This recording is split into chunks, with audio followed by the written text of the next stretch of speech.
Learning একাডেমিতে সবাইকে স্বাগত। আজকে দেখো ক্লাস 5 এর ইংলিশে যে রাইমার্টিন বই রয়েছে তার 183 পেজে যে এক্সারসাইজগুলো রয়েছে সেগুলো নিয়ে আজকে আলোচনা হবে। আজকে কোন স্কুল দেখো, আজকে হচ্ছে government girls high school Purulia. তো এর কোয়েশ্চেনগুলো দেখো, write T for true and F for false statement in the given in the boxes provided. অর্থাৎ যে বক্সগুলো প্রোভাইডেড করা হয়েছে সেই বক্সগুলোতে ট্রুর জায়গায় টি লিখতে বলা হচ্ছে এবং ফলসের জায়গায় অ্যাপ লিখতে বলা হচ্ছে। তো একের প্রশ্নটা দেখো, বেগম রোকেয়া ওয়াজ born in a poor family. অর্থাৎ বেগম রোকেয়া জন্মগ্রহণ করেছিলেন গরিব ফ্যামিলিতে। তো এটা অবশ্যই ফলস হবে, যেহেতু তিনি এখানে দেখুন ওয়াজ born in an effluent Muslim family.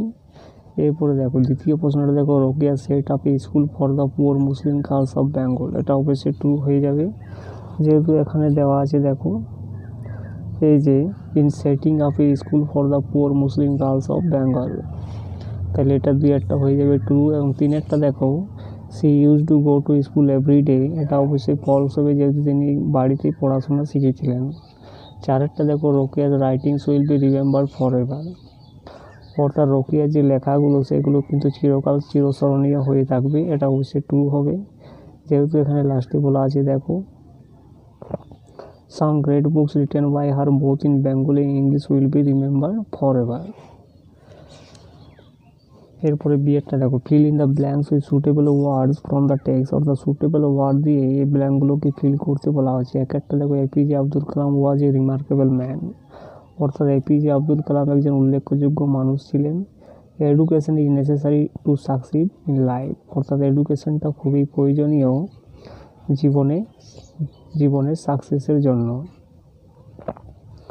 সিয়ারটা দেখো, complete the following sentences with information from the text. অর্থাৎ কি ইনফরমেশন তুলে এনে এই সেন্টেন্সগুলোকে কমপ্লিট করতে বলা হচ্ছে। একের প্রশ্নটা দেখো, Begum Rokeya was kind and generous to the disadvantage women of Bengal.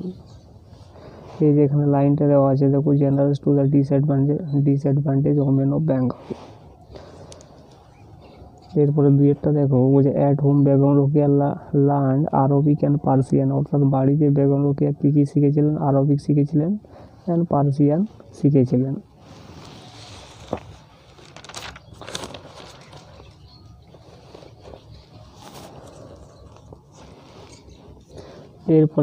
এরপরের পেজে দেখো এর কোয়েশ্চেনগুলো, right true or false of the following statement. অর্থাৎ ট্রু ফলস এখানে লিখতে বলা হচ্ছে। তো প্রথমটা দেখো, Payyoli is a district of Tamil Nadu. তো পায়োলিটা তামিলনাড়ুর একটা ডিস্ট্রিক্ট, এটা অবশ্যই ফলস হয়ে গেছে, যেহেতু পায়োলিটা কি কেরালার একটা ডিস্ট্রিক্ট। দ্বিতীয় প্রশ্নটা দেখো, Usha was born after India got independence. অর্থাৎ উষা জন্মগ্রহণ করেছিলেন ভারত স্বাধীনতা হওয়ার পরে। এটা অবশ্যই ট্রু হবে। এবং বিয়েরগুলো দেখো, match the words with their meanings and write the numbers in the given boxes. অর্থাৎ কি এই ম্যাচগুলোকে শব্দ অনুসারে কি করতে বলা হচ্ছে? মিলাতে বলা হচ্ছে, এবং তাদের নাম্বারগুলো কিন্তু বক্সের ভিতরে লিখতে বলা হচ্ছে। তো একটা দেখো, ইল হেলথ, এটা হয়ে যাবে কি সিকনেস হয়ে যাবে, অর্থাৎ অসুস্থ। নোটিস মানে কি লক্ষ্য করেছিল, যেটা হয়ে যাবে অবজার্ভ লাস্টে যেটা রয়েছে। এবং সাকসেসফুল সফল, যেটা হয়ে যাবে ট্রিয়াম্প্যান্ট। সিয়ারটা দেখো, অ্যান্সার দ্য ফ্লোয়িং কোয়েশ্চেন। অর্থাৎ নিচের প্রশ্নগুলির উত্তর এখানে লিখতে বলা হচ্ছে। একের প্রশ্নটা দেখো, name the titles earn by PT Usha. অর্থাৎ টাইটেলগুলোর নেম এখানে লিখতে বলা হচ্ছে, যেগুলো কিন্তু পিটি উষা আর্ন করেছিল। এই যে এখানে টাইটেলগুলো দেওয়া আছে দেখো, queen of the Indian, running track and Payyoli express. তো উত্তরটা আমরা এইভাবে লিখবো দেখো, the titles earn by PT Usha আর queen of the Indian, queen of India, running track and Payyoli express.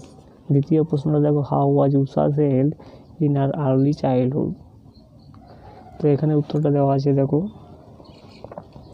Usha was affected by ill health in her early childhood. উত্তরটা আমরা এইভাবে লিখবো দেখো, Usha was affected by ill health in her early childhood. এরপরে তৃতীয় প্রশ্নটা দেখো, what is the full name of PT Usha. PT উষার ফুল নেম অর্থাৎ পুরো নামটা কী ছিল? উত্তরটা এখানে দেওয়া আছে দেখো, পিলাভুলাকান্ডি থেকে প্রামবিল উষা। উত্তরটা আমরা এইভাবে লিখবো দেখো, the full name of PT Usha is Pilavullakandi Thekkeparambil উষা। এবার গ্রামার অ্যান্ড ভোকাবুলারিগুলো দেখো, 3 দাগের fill in the blanks with words given in the list below. অর্থাৎ কি নিচের লিস্টে যে ওয়ার্ডগুলো দেওয়া রয়েছে সেগুলো দিয়ে ব্ল্যাঙ্কগুলোকে পূর্ণ করতে বলা হয়েছে। একের প্রশ্ন দেখো, the players are ready for the game. অর্থাৎ কি খেলোয়াড়গুলো রেডি ছিল এই গেমটার জন্য। Please give me a glass of water. অর্থাৎ দয়া করে আমাকে এক গ্লাস জল দাও। We have many historical places in our country. অর্থাৎ আমাদের অনেকগুলো ঐতিহাসিক জায়গা রয়েছে আমাদের দেশের মধ্যে। এবং 4 দেখো, কিপ অ্যাওয়ে ফ্রম ফিরোসিয়াস অ্যানিম্যাল, বুঝে দূরে থাকো হিংস্র পশুদের থেকে। ফিরোসিয়াস মানে হচ্ছে হিংস্র।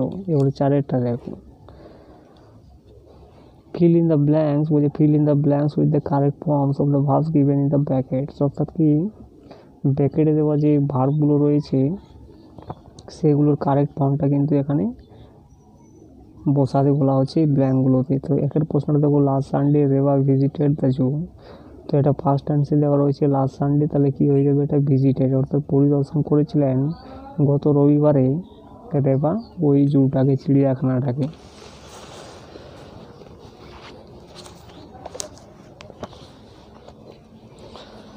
এরপরে 2 দেখো, we go to school everyday by bus. বুঝে আমরা প্রতিদিন স্কুলে যাই বাসে করে। The farewell ceremony will be held tomorrow. এটা ফিউচার টেন্সে বলা আছে টুমোরো, তাহলে এটা কি হবে, উইল বি হেল্ড। এরপরে দেখো, fill in the blanks with appropriate preposition দিয়ে এই ব্ল্যাঙ্কগুলোকে ফিল করতে বলা আছে। একের প্রশ্নটা দেখো, put the duster on the table. ডাস্টারটা রাখো টেবিলের উপরে। Rocky was born in a wealthy family. অর্থাৎ রকি জন্মগ্রহণ করেছিলেন ওয়েলদি পরিবারে। I go to the market with my father. আমি মার্কেটে যাই আমার বাবার সাথে। The boy fell from the tree. ছেলেটা পড়ে গিয়েছিল কোথা থেকে, গাছ থেকে। এরপরে 6 দেখো, underline the adverbs in the following sentences. অর্থাৎ এই সেন্টেন্সগুলোর মধ্যে অ্যাডভার্বগুলোকে আন্ডারলাইন করতে বলা হয়েছে। কাম সুন, তো সুনটা হয়ে যাবে এখানে adverb. The Guru treated his disciples equally. অর্থাৎ গুরু কী করেছিল, তার শিষ্যদেরকে সমানভাবে ট্রিট করেছিলেন। তো ইকুয়ালি এটা হয়ে যাবে এখানে adverb. The regiment March forward, তো ফরওয়ার্ডটা হয়ে যাবে এখানে অ্যাডভার্ব। এরপরে 7 দেখো, put the punctuation marks and rewrite the sentence. অর্থাৎ পাংচুয়েশন করতে বলা হচ্ছে সেন্টেন্সগুলোকে। তো দেখো এখানে নেতাজি, তো এটা কীভাবে লিখবে, নেতাজি ফাউন্ডেড দ্য আজাদ হিন্দ ফৌজ। এবং 2 দেখো, হোয়াট ডু ইউ ওয়ান্ট, তো লাস্টে হয়ে যাবে এখানে জিজ্ঞাসা চিহ্ন। এরপর 8 দেখো, find out the personal pronouns and possessive adjectives in the following sentences. অর্থাৎ পার্সোনাল প্রোনাউন এবং পজেসিভ অ্যাডজেক্টিভগুলো এখানে লিখতে বলা হচ্ছে, খুঁজে বার করতে বলা হচ্ছে।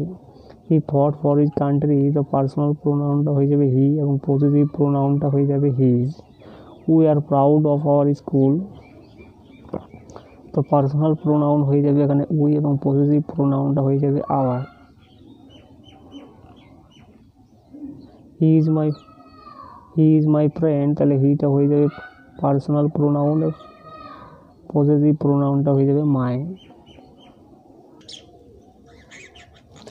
এরপরে রাইটিংটা দেখো, write a paragraph with 80 words about your experience of a rainy day. অর্থাৎ বর্ষার দিনে একটা অভিজ্ঞতা নিয়ে তোমার একটা প্যারাগ্রাফ রাইটিং লিখতে বলা হচ্ছে। তো কী লিখবে দেখো, it was the last day of the month of July. এটা ছিল জুলাই মাসের শেষ দিন। আই ওক আপ, আমি জেগে উঠেছিলাম। And found the sky overcast with black clouds. অর্থাৎ কি আমি খুঁজে পেয়েছিলাম স্কাইটাকে কালো মেঘে পুরো ঢাকা। আফটার এ টাইম, কিছুক্ষণ পরে, it began to drizzle but at around 12 o'clock in the morning. অর্থাৎ কি 12টার সময় সকালবেলা কী হয়েছিল, দ্য রেন সাবসাইডেড। অর্থাৎ রেনটা কী হয়েছিল, পড়তে শুরু করেছিল। And I started for school, এবং আমি শুরু করেছিলাম স্কুল যাওয়ার জন্য। বলছে somehow I manage to reach school in time. বলছে কোনো ক্রমে আমি কিন্তু ম্যানেজ করেছিলাম কি করতে, স্কুলে পৌঁছাতে ঠিক সময়ে।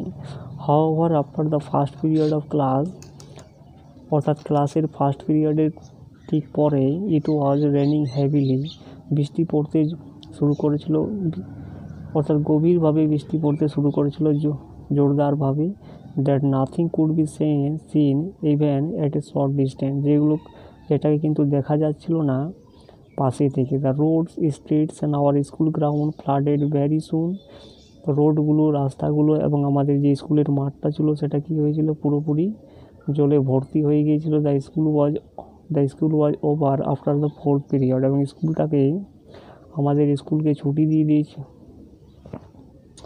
অর্থাৎ কি স্কুল পুরো বন্ধ হয়ে গিয়েছিল 4th পিরিয়ডের পরে, 4 পিরিয়ডের পরে। আফটার এ ফিউ মিনিটস, কিছু মিনিট পরে the rain stop for a while, ওই বৃষ্টিটা কী হয়ে গেল, বন্ধ হয়ে গিয়েছিল। And I started to go home, এবং আমি আবার শুরু করেছিলাম বাড়িতে আসবার জন্য। But on the way rain started again, কিন্তু রাস্তার প্রতি আবারও কিন্তু বৃষ্টিটা শুরু হয়েছিল। And got drenched to the skin, এবং কী হয়ে গিয়েছিলো, স্কিনে কিন্তু ড্রেন্ড হয়ে গিয়েছিলো, অর্থাৎ কাদা কর্দমাক্ত হয়ে গিয়েছিল।